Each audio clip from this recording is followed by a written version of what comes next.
Oh yeah, here we go, practice acquisition. There are pitfalls throughout the entire process.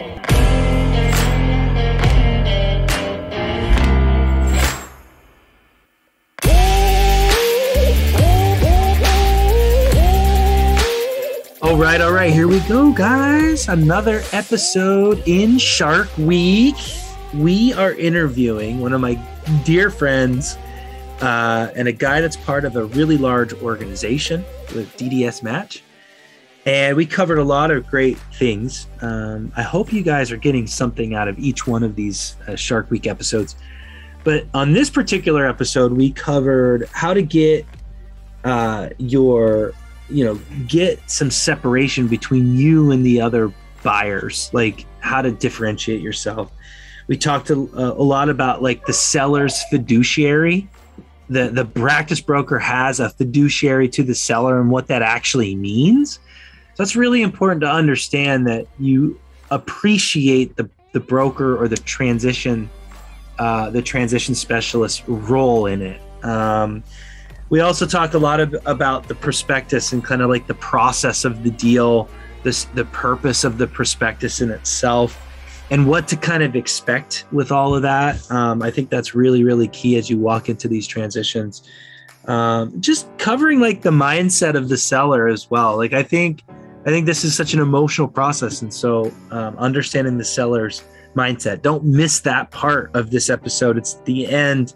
Because it could cost you a deal. It could if you don't understand it. So let's get it going, Shark Week. Acquisition Uncensored. The truth when buying and selling a dental practice. And now your host, Michael Dincio. All right, let's do this. We are in the middle of Shark Week. And one of my favorite times of the year, Shark Week. I don't know how many more years I have left with Shark Week. This is a lot of work, but it's so worth it because if you're following along, we are going from coast to coast interviewing the best practice brokers in the country. And man, lots of golden nuggets and great things, great takeaways, things for you guys to learn. And we are now in the country. We are in the middle of the country, the mountain states, if you will. Just left of the middle. Just left of the middle, but we like to lump you in the middle. Yeah. That's where we're at. And I am lucky to have Jeremy Keck, one of my good friends. We have a history in the banking world, but now it has taken over the DDSmatch territory. And I'm lucky to have you. Jeremy, thanks for being on the show, man. Thanks for having me. So practice broker week, Shark Week. Let's get into it. So Colorado, the mountain states, is a little different than the coasts. But yet it's similar too in some ways. And let's just get right into it. What do you think makes Colorado and the mountain states, the territories that you work in, attractive for a buyer? I mean, in a lot of ways, let's plug your region because it's a really cool place to live there. I used to live there. But what's the attractiveness in your market? All this sunshine. Sunshine. Oh, I mean, we're from Ohio, Mike. We know. I've been here for 17 years almost. And wasn't out here a week, and I'm like, I'm not going back to Ohio. And sunshine is a huge part of it. But I mean, people are moving here from everywhere. It's fast growing population, tons of recreation. The local economy is great. Skiing and people come from all over the world to visit Colorado. You do get both. You get sun, you get snow, you got mountains, you got in fact we had snow a couple of days ago. And then it's gone probably in one day. Yeah, right? It's gone, but it's also May, almost June. It's crazy. I remember living in Parker, and on Friday, there would be this line of cars heading up into the mountains. It's just what everybody does. You get both worlds. You get the sun and you get the snow. So it's acceptable to take your kids out of school to, like, it's a legitimate excuse that we're taking them skiing. Like, of course. Teachers just sign off on it. Yeah, it's fine. I love that. Yeah. Dude, what we had to do to get out of school in Ohio was like, geez, you know. Hunting season. That's right. Tractor day. Tractor day. All right. So obviously, Ohio. No offense. No offense. We love Ohio. Go Buckeyes. So practice bro. So what we've been trying to do this week is really help the listeners get in the right place for approaching a practice broker, because we've gone through this process of talking to the banks and maybe trying to find a practice organically through your own network, you know, getting demographics figured out and just really prepping the stage. But now it's like, let's talk to the practice brokers and figure out what they have to offer and what listings they might have. And we were talking about some kind of key takeaways there. Let's get into that, because I think buyers sometimes they don't know what they're getting into when they call you guys in general, and gals, of course, too. So what do you think is the best way to approach a transition specialist like yourself? Like what could set them apart? I think first of all, you know, it's not unlike hunting for a house, in that talking to a bank early on in this process is critically important. You know, one of the dental lenders, and so that you can come. There's a couple of reasons for that. Obviously, like, you know, knowing what range you should be looking and what size of practice. I mean, you might have an idea in your head that you want, you know, $1.2 million practice and 6 or 7 or 8 ops, but the banks may have a different opinion of that. So that's one of my first questions is, have you talked to the bank?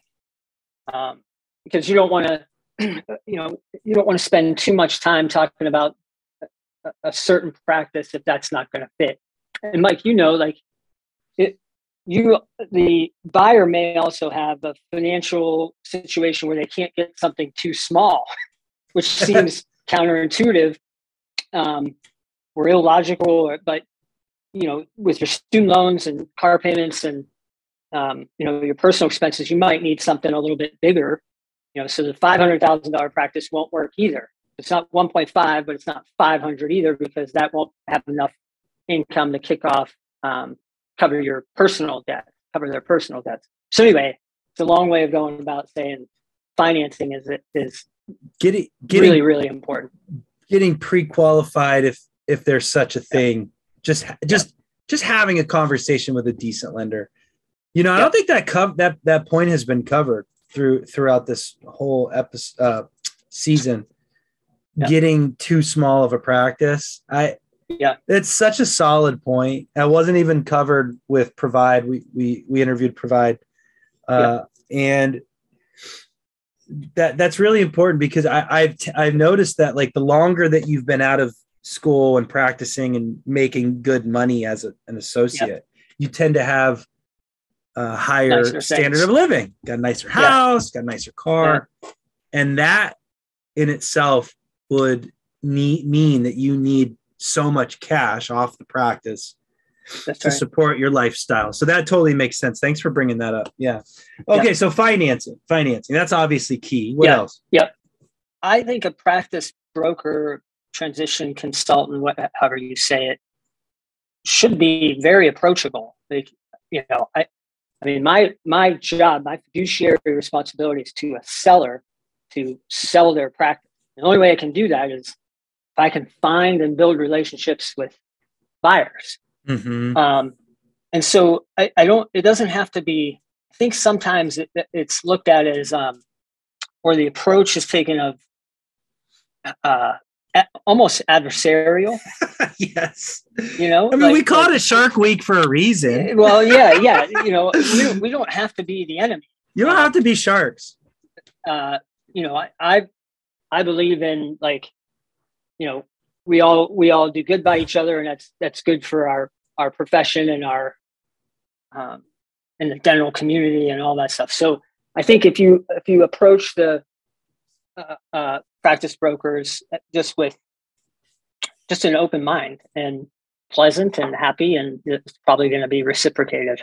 Yeah, not always, but the good the good. I think that's what you meant is like, there's definitely some folks out there that just won't give you the time of day, or if you haven't done certain things, like they don't want to talk to you. Yeah, you know, the practice brokers that have the most listings have the fewest time to give. I mean, that's just common sense. If a practice broker had 100 listings, which would be a lot, they're not going to want to sit around and chit chat all day for an hour. They want to know. Right. Yeah. But that's okay. Like it doesn't have to be, it could be 10, a 10-minute quick call. What are you looking for? Tell me about your finances. Where are you looking? What are deal killers for you? That kind of stuff, and move on. It doesn't have to be a long conversation. Yeah. I think that's a great point, man, because I feel like that's why I've had success in the buyer rep world, because my clients do want to talk to me a lot about stuff. Yeah. And that's my job.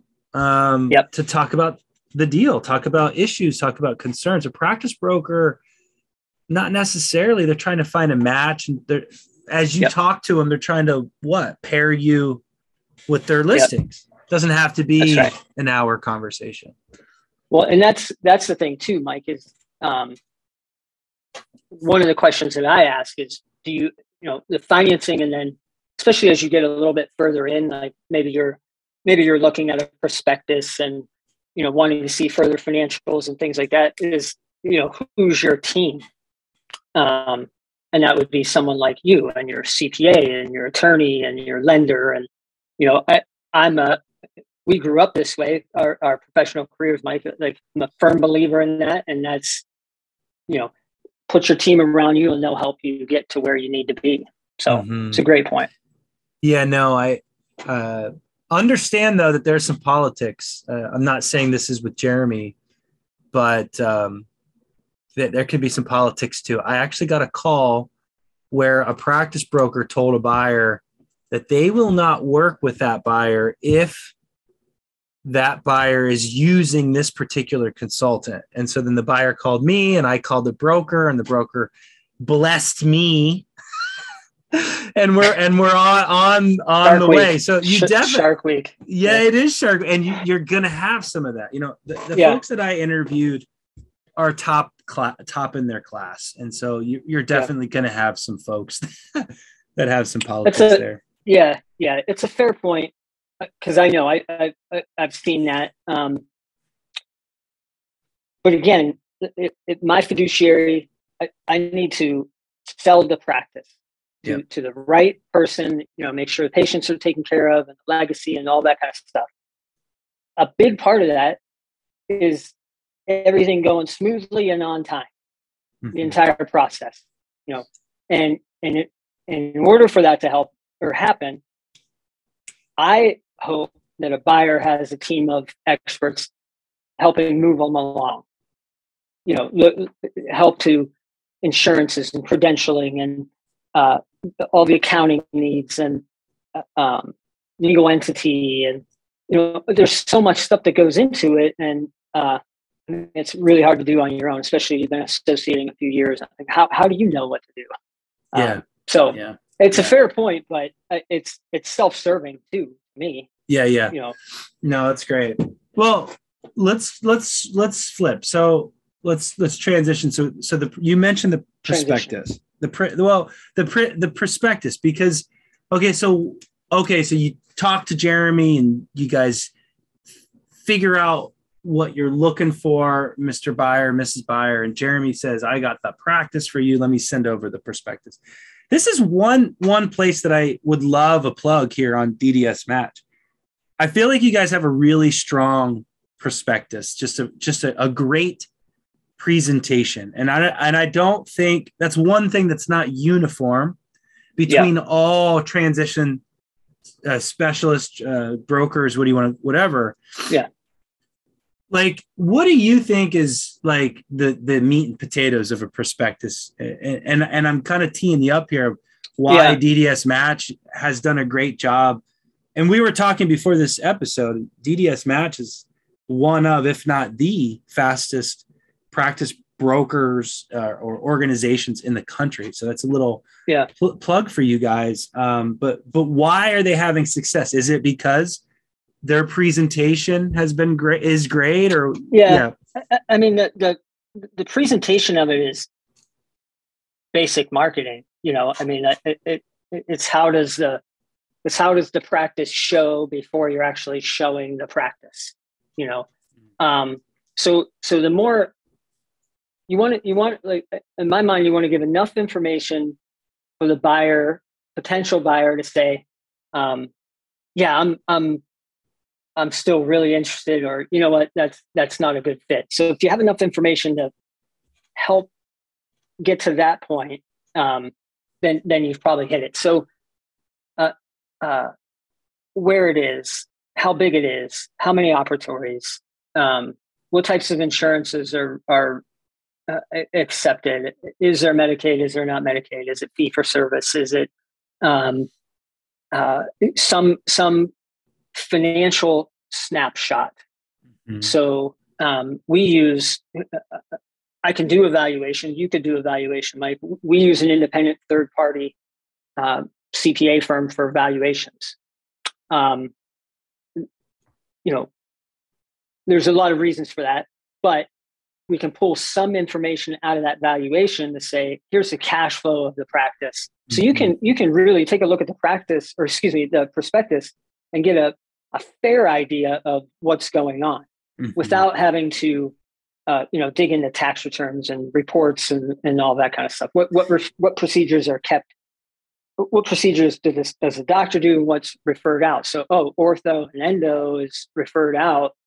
I do ortho and endo. That's great. It's already a great practice. And then I can just keep all that in, those types of things that help a doctor to get an idea of whether they want to continue the conversations or not. And I love that, because it's not as, we tend to be pretty casual in this industry with transitions. Yeah. Have you noticed that? Like, if you're going to buy a house, I'll never forget one time I worked with a practice broker who came right out of real estate as a like a mortgage, like residential. Yeah. And he sends the contract over, and he lives and dies by the dates. And it's like, we got to file an extension, and oh my gosh, we're out of contract. Like, and I'm like, bro, settle down. Like, this is a transition. This isn't, like, and so that's what I mean when I say we're casual. My clients oftentimes want it to be pretty dialed in too, because there's definitely a place for security of the deal. But what I'm getting at here is, even though it feels pretty casual through the process, we've done this hundreds of times, and the process is actually I don't even know if this is a word, purposefully. Like, you talk to a broker, you get qualified. That's good. You think there's a good fit. You send the prospectus. It gives you just enough information. And then my buyers always want more information, but the information that you get oftentimes is enough to make an offer, right? But it might not be the whole deal. And then you get through due diligence and stuff like that. And so walk me through that a little bit, because I think that would really benefit the listeners. Is like, do you know what I mean? Like, it's almost like bite-sized pieces. Yeah. I mean, I would typically, we have a conversation, share the prospectus. Yes, I'm interested. At that point, I'm sharing then a full evaluate. So doctor reviews, says, this looks like a good opportunity for me. I'm definitely interested. At that point, I'm sharing the full valuation. So a full valuation is somewhere like 60 pages, something like that. So you really dive into the numbers, and you can have access to all of the reports that I have and P&Ls and production by provider, and all these access to all that stuff that you want, so that you can take a look and make sure that you feel comfortable, and then you're going to LOI, and then you're moving on to purchase agreement, and setting a closing date and all that kind of stuff. Is that what you mean? Yeah. So yeah, that's exactly what I mean. I mean, you just laid out beautifully what your process is. I think the point to be made here is that every practice broker kind of has a process that's a little bit unique to them. So yeah, you might not give it all up front until you know that you're really interested. Some practice brokers don't even have prospectuses, and they send you all of the tax returns and say, you figure it out. Yeah. That would be the other extreme of it, right? Okay, and so everybody kind of has their way about this process, and that is actually frustrating for a lot of buyers. I think that does play into a little bit of what DDSmatch does, right? Yeah, and I mean, that's, if I were to just dump it all on you and say, here's a Dropbox file of tax returns, and I would imagine then they're probably not organized either. Like tax return here, and P&L here, production reports up here, like everything's all fee schedule. You're trying to figure out where everything is. Oh, it's a mess. So all the more reason, if it were that situation, all the more reason that they need someone like you, Mike, or and the lenders, and you have to have a team. Absolutely have to have a team to sort through it. Yeah. Let's flip to the seller psychiatry or psychology. Let's flip to the seller's brain. Okay. As they approach a deal, what are they thinking? Because I think that's really important that we discuss a lot of, and unfortunately through Shark Week we haven't really dug into that. And I think it's one of the most important things, because there's two people on the other side. Buyers are scared. Sellers have their expectations. Like, where's the seller coming from? How would you describe a seller walking into a transition? I think a lot of my counterparts would say that we act as therapists to the seller.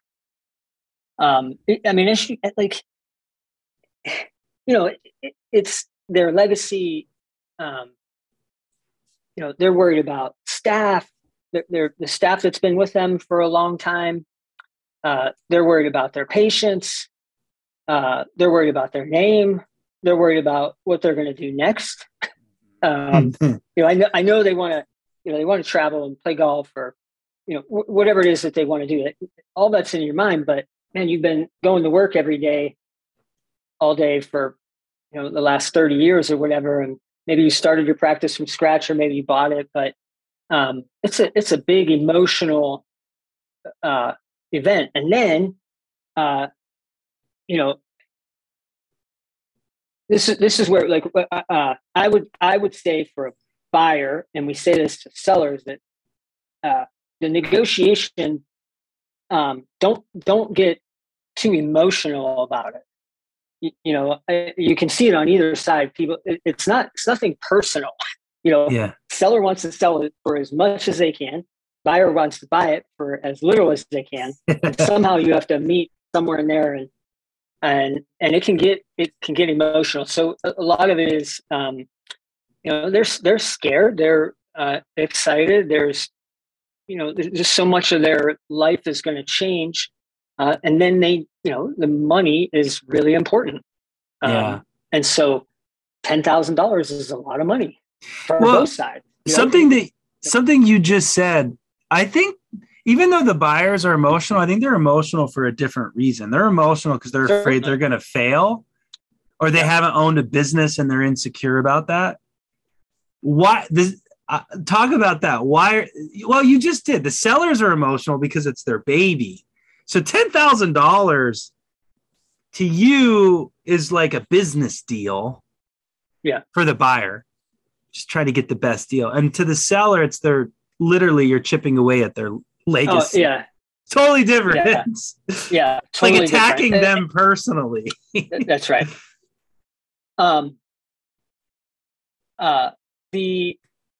If you look at it, 10 grand to the buyer, this is where I say, like, to a buyer, I would suggest, don't get too emotional. Don't let your ego get in the way. Don't walk away from something that 10 grand, when you're spending 700,000 and you're putting it over a 10-year term or 12-year or 50, whatever it might be. Even 15, yeah. 15 years, it's minuscule difference. A filling, half a filling. Yeah. And so, I think often, and we do the same thing when you're buying a car or a house or anything else. If you're a competitive person, there's a win factor to it that can often get in the way. But yeah, you're right. You're coming from two totally different places. Yeah. Yeah. I think but Mike, yeah. But yeah. Some of that, I think, is what you said, which is maybe insecure, or not insecure, but the confidence in, will I succeed, and how fast will I succeed, and if you're acquiring a practice, where do you get confidence from? Like, you've never done it before, so how do you know you can do it? And I think you can draw a lot of confidence from people like you that would say, I've done this, I can help you, I can move you through this process, I've seen it over and over and over. If you listen to these things, this is how we can make it smoothest transition possible. But the other part is the bank. So, we used to talk about, like, who cares behind the doctor? Who cares the most about the success of the practice? So doctor cares the most. Second most is the bank. Because if I give you 700 grand, I need you to be able to pay me back. And so I think a buyer can build a lot of confidence, or draw a lot of confidence from the fact that they got approved for the loan. And I can guarantee you the bank didn't just say, maybe they'll make it, maybe they won't, let's give them 700 grand. Like, they're doing their due diligence and the numbers and the finances to make sure that it works. So I think you can draw confidence. You got to draw confidence from everywhere you can, and that's a good place to draw confidence. That's key. Yeah, that's key. 100%. That's great.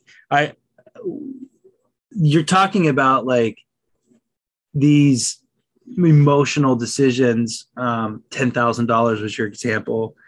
I remember a deal that I was working here in the Northwest, and ironically, the doctors in Colorado these days, he ended up doing a startup, but the deal fell apart the day before closing over $2,000. It was a 1 point something million, $6 million deal. He had his house packed up on a U-Haul, moving to Washington. The deal fell apart over something really stupid with the lease, and we're going to cover lease later. But it's so true. Like, you got to look at the big picture for sure. Yeah. Okay. Cool. Can you think of a story, Jeremy, of all the years of silly mistakes that kill deals right at the finish line over emotion? Can you think of anything? Some of our best episodes have been just talking about war stories, and I bet you have a bunch of them. Yeah. I mean, I always, that stuff is, there's a million of those stories. I've seen it as well. I think if you had to, because I've made big life decisions with my career, and I know you did too, Mike, when we were coming through early on, and moving to another place or taking a position that was brand new to us. And I think that if I had to dig down and truly, I can make all these excuses of why I didn't do it. It was $1,000 at the last minute, or $2,000, and I can't believe this, or, something with the lease. The landlord isn't going to do something that you thought they were going to do. A lot of times, a lease can get in the way. And, but I would ask, like, for me, it was, I was scared to do it. Yeah. And I could make a million what seemed like legitimate excuses of not going through with career choices that I've made or whatever, and what I've seen from buyers. But I guarantee a lot of it comes down to getting cold feet. Yeah. What do you think, in all the transitions that you've been a part of, what do you think one of the greatest risks of a failure? And I don't really mean default. Yeah. I hate, this would be my soapbox for a minute. I hate when people talk about default rates. We were in the banking world. Default rates are crazy low, and you're never going to fail. 99% people don't default. Yeah. But I think success and not defaulting are two different things. Yeah. Just because you can make your loan payment doesn't mean you're successful. It's a level of success. Yes. To me, a lot of my stuff's clinical for them.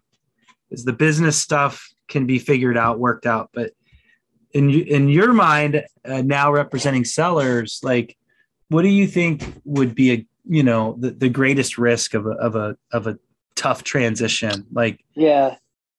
So staff and patient, so staff turning over and patient attrition.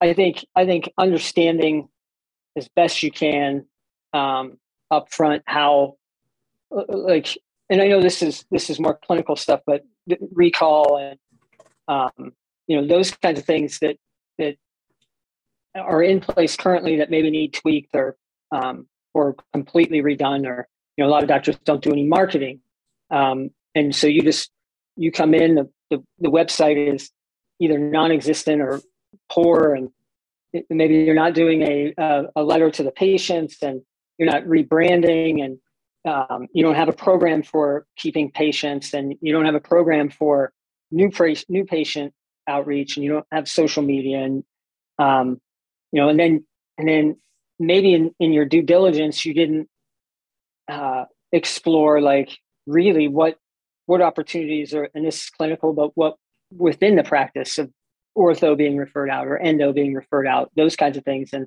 so you keep it status quo, your level of success is going to be status quo, whatever that was. I'm going to make 180 grand a year, or 250 or whatever it is.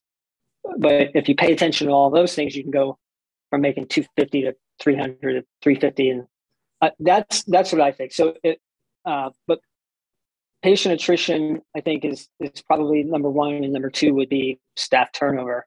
And a lot of times that staff turnover could be as a result of the way the new doctor is treating them.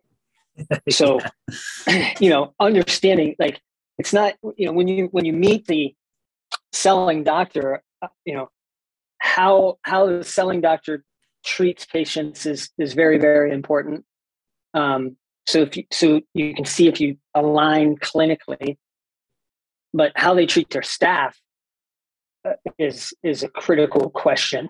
To be discussing, to try to understand, are you going to be a good fit from a manager perspective?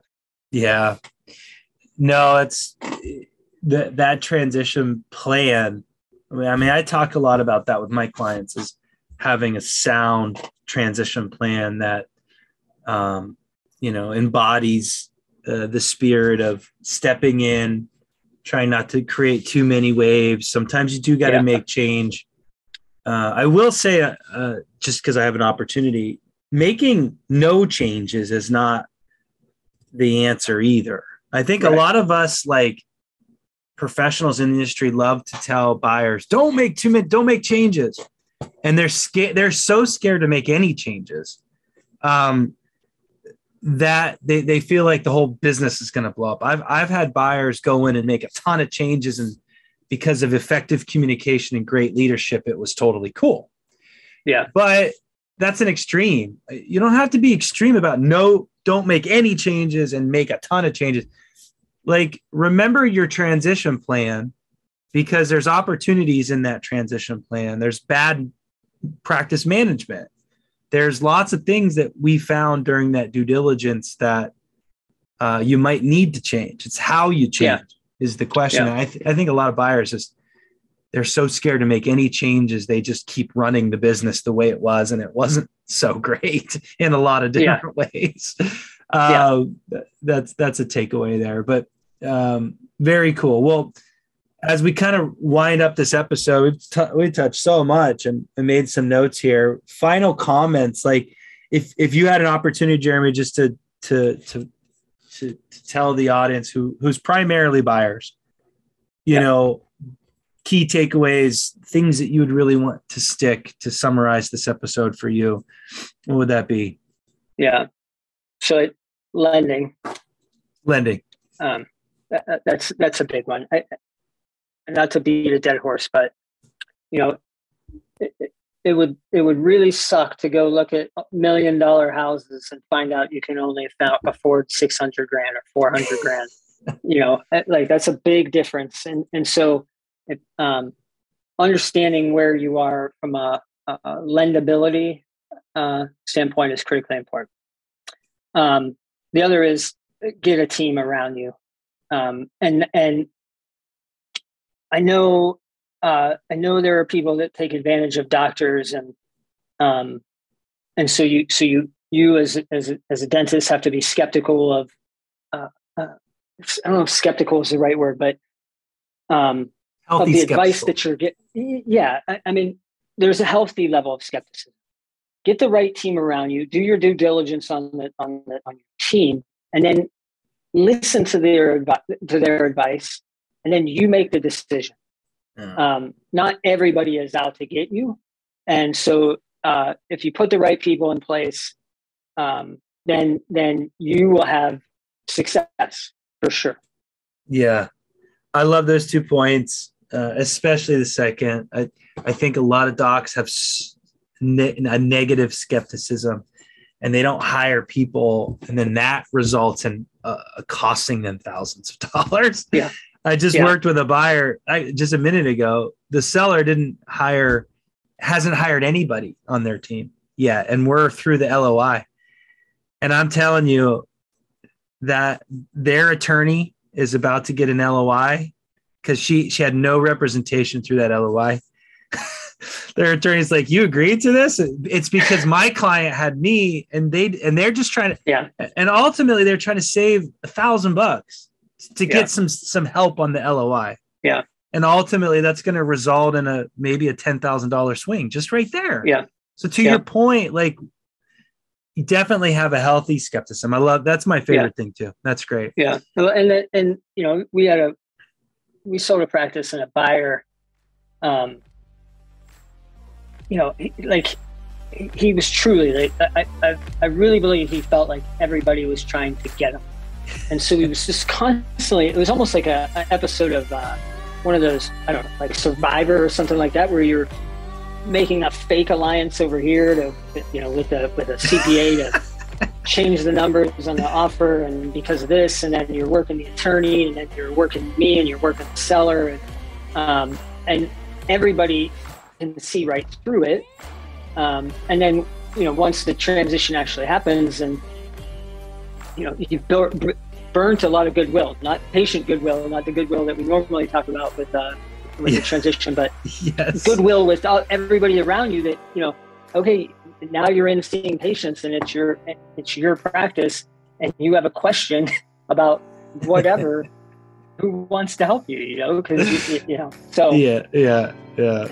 It's quality takeaway. Jeremy, thanks so much, man. We're just as always, folks, got all of Jeremy's contact information below in the show notes. If you're trying to get a hold of him, or you're looking for a practice in his neck of the woods, you got to talk to him and see what he's got available. And as always, my friend, great chatting with you, and thanks for giving back to the industry. It's good stuff. Thanks for having me. All right, my man. Thank you so much. We'll catch you on the flip side. Thanks, Mike. Tune in next time for another truth-filled episode of Acquisition Uncensored. We want to hear from you. Interact with your host, Michael Dincio. Follow us on Facebook and YouTube. Comment and subscribe.